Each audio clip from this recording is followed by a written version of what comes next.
Dear student, آج میں آپ کو مغلیہ سلطنت کے چھٹے حکمراں جناب ابو المظفر معین الدین محمد اورنگزیب کی ہسٹری کے متعلق بتاؤں گا۔ ڈیئر اسٹوڈنٹ، اس نے 89 سال عمر پائی تھی۔ اس میں اس نے 39 سال تک حکمرانی کی۔ یہ عربی اور فارسی کا بہترین عالم تھا۔ اب یہاں آپ کو میں شیئر کرتا چلوں کہ اسے خوش نصیب کہا جائے یا بد نصیب۔ خوش نصیبی اس بات پر ہے کہ یہ پہلا ایسا حکمراں تھا جو حافظ قرآن تھا، اور عدالت قومی خزانے سے کسی قسم کا کوئی تنخواہ وغیرہ نہیں لیا کرتا تھا۔ ٹوپیوں کی قلعہ اور تلے کی ٹوپیوں کی سلائی کر کے اور قرآن کریم کی کتابت کر کے اس میں جو رقم اسے ملتی، یہ اسے اپنے اخراجات کے لیے استعمال کیا کرتا تھا۔ چونکہ یہ ایک کٹر مذہبی انسان تھا، اس لیے آج کے دور میں مورخین ان پر کچھ اس کی شان میں کچھ باتیں بھی بناتے ہیں، لیکن ایسا ہرگز نہیں تھا۔ اس نے اپنے بھائیوں کے ساتھ جو کچھ کیا تھا، یا اس کے بھائی جن چیزوں کا شکار ہوئے تھے، اس وقت یہ آپ کو بتاتا چلوں کہ ان کے درباروں میں سازشیں بہت زیادہ ہو چکی تھی۔ ایک مورخ لکھتے ہیں کہ اگر شاہ شجاع جو اپنے باپ کے کہنے پر اس سے ملنے کے لیے دہلی جا رہا تھا، ایک منہ بولا ماموں آیا اور اس نے اس کو ایسی باتیں کی کہ بھائی وہاں جانے سے آپ کی جان کو خطرہ ہو سکتا ہے۔ اس بیچارے نے جانے سے انکار کر دیا۔ تو اس طرح وہ باپ سے نہ مل سکا، باپ اس سے نہ مل سکا، کوئی آئندہ کا لائے عمل طے نہیں ہوا، جس کی وجہ سے وہ بیچارہ کے ساتھ جو سلوک ہوا وہ آپ جان چکے ہیں۔ اب میں آپ کو بتاتا چلوں کہ اورنگزیب کی ہمشیرہ شہزادی جہاں آرا بیگم جو آگ سے جھلس گئی تھی، اس کا علاج ایک انگریز ڈاکٹر نے کیا، جس سے خوش ہو کر اس کے باپ نے انہیں تجارت کی اجازت دے دی۔ یہ تجارت بظاہر تو تجارت کر رہے تھے، لیکن اندرون خانہ وہ جس مشن کے لیے آئے تھے اس پر کام کر رہے تھے۔ یہاں تاریخ بھی وہ دور کا سوچتے تھے، انہوں نے تاریخ میں بھی ایسی لغویات رکھی تھی کہ آج لوگ اس پر لڑ رہے ہیں۔ کہتے تھے کہ یہ ایک کٹر قسم کا مذہبی آدمی تھا، لیکن وہ لوگ یہ نہیں جانتے ہیں کہ ہمارے مذہب میں اقلیتوں کی مکمل حفاظت کی اور ان کو مکمل اپنے مذہب میں آزادی کا حکم دیا گیا ہے۔ اسی طرح انہوں نے ان دیگر مذاہب والوں کے ساتھ سلوک کیا، یعنی انہوں نے سب سے اتنی بہترین طریقے سے ان سے رعایت کی کہ انہوں نے مسلمانوں کے فیصلے کے لیے مسلمان ججوں کو مقرر کیا۔ اسی طرح ہندوؤں کے فیصلوں کے لیے ہندو جج مقرر کیے۔ اسی طرح عیسائیوں کے فیصلوں کے لیے عیسائی جج مقرر کیے، تاکہ ان کے فیصلے ان کے مذہب کے مطابق ہو۔ اسی طرح اس نے اپنے مذہب کے مطابق دربار میں جو ناچ گانے وغیرہ کی محفلیں ہوتی تھی ان کو ختم کر دیا۔ تعظیمی سجدے، جب آنے والے لوگ بادشاہ کے سامنے ایک تعظیمی سجدہ کیا کرتے تھے جھک کر کے، اس پر بھی پابندی لگا دی۔ دیگر جو مملکت میں جسم فروشی پر، شراب پر سخت پابندی عائد کر دی گئی۔ اچھا، اس کے علاوہ یہ کہتے ہیں کہ بادشاہ انہوں نے اپنے دور میں غیر مسلموں کے ساتھ برا سلوک کیا، لیکن کہیں بھی اس کی کوئی ایسی بات نہیں مل سکتی۔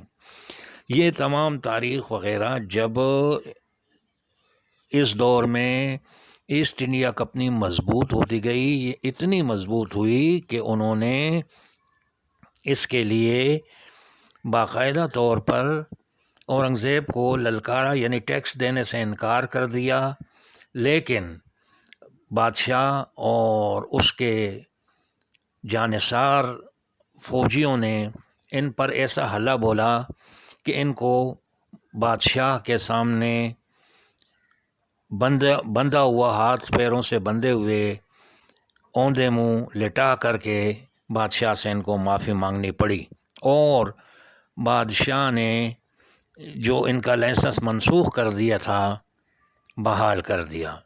اب یہاں کہتے ہیں کہ یہی وہ اس بیچارے کی غلطی تھی کہ اگر یہ انہیں معاف نہ کرتا اور ان کا لائسنس منسوخ کر کے اپنے باپ کی، اس کے باپ نے جس طرح پرتگیزیوں کو نکال دیا تھا، اگر یہ بھی نکال دیا ہوتا، انہیں بھی نکال دیا ہوتا، تو آج ہندوستان کی تاریخ بہت بدلی ہوئی ہوتی۔ لیکن انہوں نے، اس بیچارے نے یہ غلطی کر لی تھی کہ انہیں معاف کر دیا تھا۔ دیگر اس نے جسم فروشی پر مملکت میں پابندی کے ساتھ ساتھ اپنے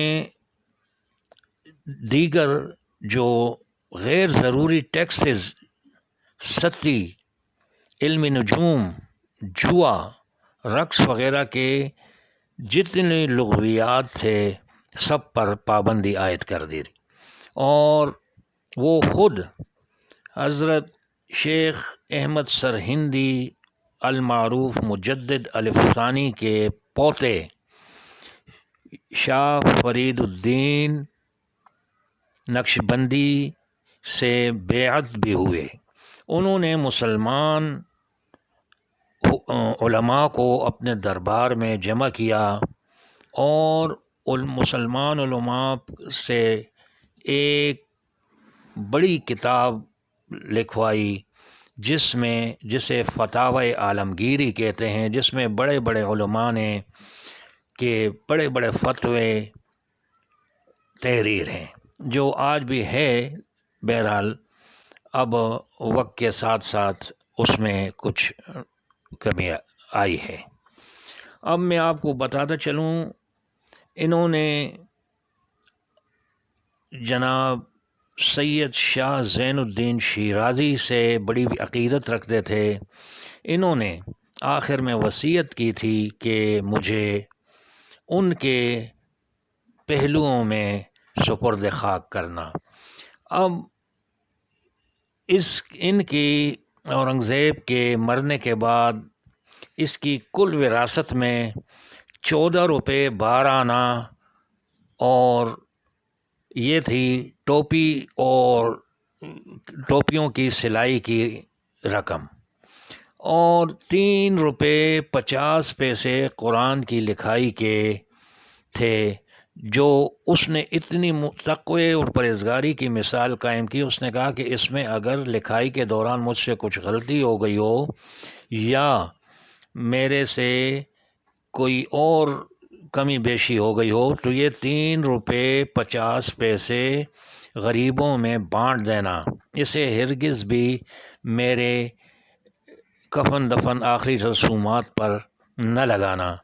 14 روپے 12 نے جو میرے ٹوپیوں کی میری محنت کی کمائی ہے، اسے میرے آخری رسومات پر خرچ کرنا۔ مرنے سے پہلے اس نے اپنے بیٹوں کو خط لکھے جس میں کہا گیا تھا کہ رعایا کے ساتھ اچھا سلوک کرنا، ان کے مذہبی پابندیاں کسی قسم کی نہ لگانا، اور آخری وصیت کے مطابق اسے جناب سید شاہ زین الدین شیرازی جو دور جنگل میں احمد آباد کی طرف تھے وہاں انہیں دفن کیا گیا۔ ان کی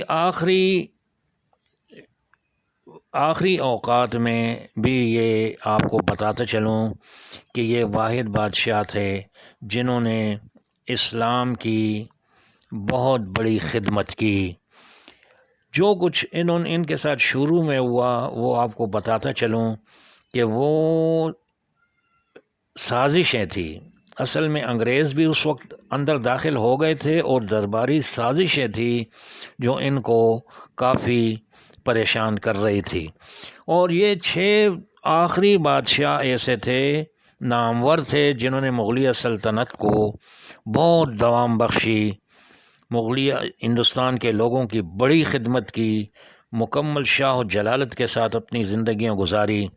لیکن اس 6 بادشاہ کے مرتے ہی اپنا مغلیہ فیملی کمزور ہوتی چلی گئی۔ اس میں اور بادشاہ آئے لیکن بہت مغلیہ سلطنت کا زوال یہیں سے شروع ہوا، اور اس زوال میں آخر میں جو بادشاہ پھر آیا امپائر میں، اس کے متعلق آپ کو بتاؤں گا۔ یہ اب آپ کو یہیں میں آج اورنگزیب کے متعلق میں نے بتایا، اب اللہ کرے کہ زندگی قائم و دائم رہے تو انشاءاللہ اس کے بعد کی ہسٹری آپ کو بتاؤں گا۔ مرنے کے بعد آج کل جو ان کا مقبرہ ہے جہاں بڑی بہترین قسم کے سنگ مرمر سے، یہ اس کے متعلق بتاتا چلوں کہ اس کی قبر واحد حکمراں تھا جس نے اپنی وصیت میں کہا تھا کہ میرے قبر کو پختہ نہ بنانا، بالکل کچے زمین کے ساتھ جناب سید شاہ زین الدین شیرازی کے دربار کے مزار کے ساتھ ہی ان کے پہلوؤں میں ایسے سپرد خاک کیا گیا تھا۔ اور یہاں پر بعد ازاں جب انگریز حکمراں یہاں کے دورے پر آئے تو اس نے جب دیکھا کہ اورنگزیب عالمگیر اتنا بڑا بادشاہ اور اس کی قبر اس طرح سیدھی سادھی، تو پھر اس نے نظام دکن کو یہ وصیت کر لی کہ برائے مہربانی اسے پختہ اور خوبصورت بنایا جائے۔ آج جو اورنگزیب عالمگیر کی عمارت ہمیں نظر آتی ہے، یہ عمارت حیدرآباد دکن کے نظام نے تعمیر کی تھی۔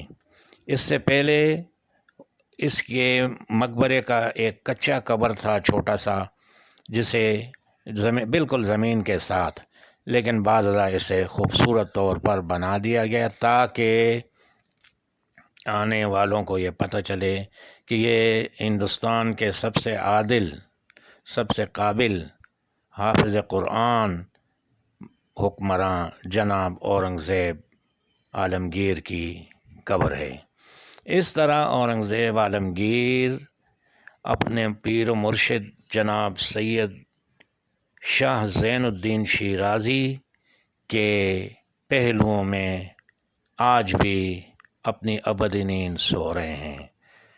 عزیز طلباء، یہ میں نے آپ کو تو ان کی وصیت ہسٹری بتائی۔ اب آگے چل کے انشاءاللہ میں آپ کو بتاؤں گا کہ اس کے بعد مغلیہ سلطنت کا زوال دھیرے دھیرے کیسے ہونا شروع ہوا، اور اس کے بعد پھر ہم مطالعہ پاکستان کی طرف جائیں گے۔ اوکے، السلام علیکم ورحمۃ اللہ۔